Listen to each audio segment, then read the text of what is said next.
ছি ছি ছি ছি ছি, তোমাকে আমি ভাই বলে সম্মান করলাম আর তোমার মনে এই ছিল বোন বলে আমাকে ডাকলে, আজকে আধে রাতে এসে আমার সায়ার কাপড় তুলতে এসেছো? ছি ছি ছি ছি ছি, লজ্জা করা দরকার তোমার। তুমি মানুষ, তুমি জানোয়ার। তুমি না বুঝে না শুনে আমাকে শুকনো অপমান করেছো তুমি। চুপ, শুনে বাচ্চা, একটা কথা বলবি না তুই। তুই আধে রাতে ঢুকেছিস আমার ঘরে মশা মারা ওষুধ দিতে। তুই মিথ্যা কথা বলার জায়গা পেছিস না। তুই সব কুমতলব আমি ধরতে পেরে গেছি। সকাল হোক তুই বাড়ি ছেড়ে পালাবি, নাইলে আমি লোক ডেকে তোর বিচার করবো বলে দিলাম তোকে। তোকে আর আমি ভাই বলে আর মানবো না।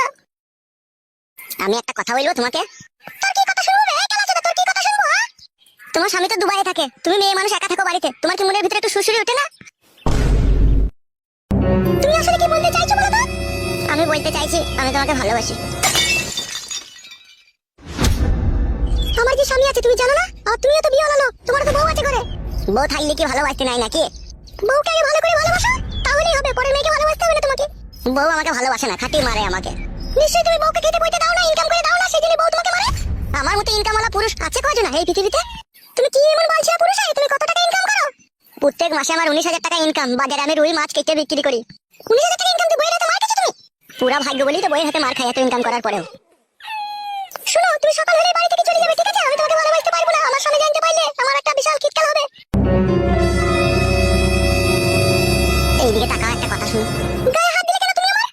ভুল বোঝো না তুমি আমাকে। আসলে তুমি মেয়ে মানুষ তো, তুমি আসল কথাটা বুঝতে পারছো না। কি এমন আসল কথা যে আমি বুঝতে পারছি না? তোমার স্বামী তো দুবাইয়ে পড়ে থাকে, তুমি আসল জিনিসটা বুঝো? মেয়ে মানুষ হয়তো তুমি বুঝো না। কি বুঝি না আমি? তোমার স্বামী তো টাকা পয়সা ইনকাম করার জন্য দুবাইয়ে পড়ে থাকে। সে 1 বছর 1.5 বছর পর পর বাড়ি আসে, দিয়ে বাড়ি এসে 2-4 দিন থেকে তোমার সাথে একটু উপরে উপরে সুসুরি দিয়ে আবার ও চলে যায়। আর তোমার জৈবনে এখন ঝিলিক মারছে। আর এই সময়তে যদি তোমার কাছে পুরুষ মানুষ না থাকে, কিভাবে জীবনটা কাটে সে আমার থেকে ভালো আর কেউ জানে না। তাই বলছি, এই নাসিকের যেরকম রসে ভরা আঙ্গুর হয়, সে আঙ্গুরের মতো তোমার চেহারা। আর সেই আঙ্গুরের মতো চেহারাটাকে তুমি শুকিয়ে কিসমিস করে দিও না গো। আজ মরলে কাল 2 দিন, তোমার এই সৌন্দর্য রূপ শুকিয়ে শুকিয়ে কিসমিস হয়ে যাক, এটা কখনো করো না। সেই জন্য বলছি। কি বলছো সেই জন্য? সেই জন্য বলছি তোমার স্বামীকে একটু ফাঁকি দিয়ে আমার সাথে একটু করো। একবারে চরিত্রহীন তো তুমি, লম্পট তো। আমার স্বামী একদিন তোমাকে দয়া করে মায়া করে আমার বাড়িতে ডেকে এনেছিল, তোমাকে দুটি ভাত দিয়েছিল। তারই সরলতার সুযোগ নিয়ে তুমি আমার বাড়িতে আশ্রয় নিলে আমার কাছে। আর আশ্রয় নেওয়ার পরেও আজকে তুমি আমার সাথে নোংরামি করতে চাইছো, কুকাজ করতে চাইছো। ছি ছি ছি ছি ছি। তোমার মনে ধারণাটাই ভুল। কুকাজ বলছো, নোংরামি বলছো। ছি ছি ছি ছি ছি, আমারও শুনতে খুব খারাপ লাগে। ভালোবাসি গো তোমাকে, ভালোবাসি আমি। ভগবানের দেয়া মানুষের দিলে থাকা এই পাক পবিত্র ভালোবাসাটাকে তুমি নোংরামি বলছো? ছি, তোমার এখনো পুরোপুরি ভাবে হুঁশ বুদ্ধি এখনো হয়নি গো। ভালোবাসা কখনো নোংরামির জন্য লয় গো। ভালোবাসা হচ্ছে সারা জীবন জড়িয়ে ধরে বুকে রেখে দেওয়ার নামই হচ্ছে ভালোবাসা। যেদিনকে তোমাকে আমি প্রথম দেখেছিলাম সেদিনকেই তোমাকে আমি মনে প্রাণে ভালোবেসেছিলাম, কিন্তু আমি তোমাকে বলতে পারিনি গো, যেহেতু তোমাকে আমি বোন বলে ডেকেছিলাম। কিন্তু আজ ভাবলাম তোমার সাথে আমার কোনো রক্তের সম্পর্ক নেই গো, তুমি আমার মায়ের পেটের বোন লয় গো। তোমার সাথে ভালোবাসার সম্পর্ক রাখা জায়েজ হবে। তাই আমি সারা রাত চুল্লু মাল খেয়ে সিদ্ধান্ত নিয়ে তোমাকে আমি ভালোবাসার প্রস্তাব দিতে তোমার ঘরে গিয়েছিলাম, আর তুমি আমাকে ভুল বুঝলে। ভালোবাসা কোনো খারাপ জিনিস লয় গো, ভালোবাসা ভালো জিনিস। আর যেহেতু তোমার ঘরে স্বামী নাই গো, তোমার তো ভালোবাসা চলবে। যে মেয়েদের স্বামী আছে ঘরে তারাও দেখো গা ভালোবাসে 2-3টি করে। আর তোমার তো স্বামী নাই বাড়িতে, সে দুবাইয়ে থাকে, 1 বছর 1.5 বছর পর বাড়ি আসে। তোমার তো ভালোবাসা তো অতি অবশ্যই দরকার। তাই বলছি অত চিন্তা ভাবনা না করে, আজকে পৃথিবীতে বেঁচে আছি, কাল বেঁচে নাও থাকতে পারি। ওই জন্য বলছি এত টাইমটাকে আর শেষ করে দিও না। এসো। কোথায় যাবো আমি?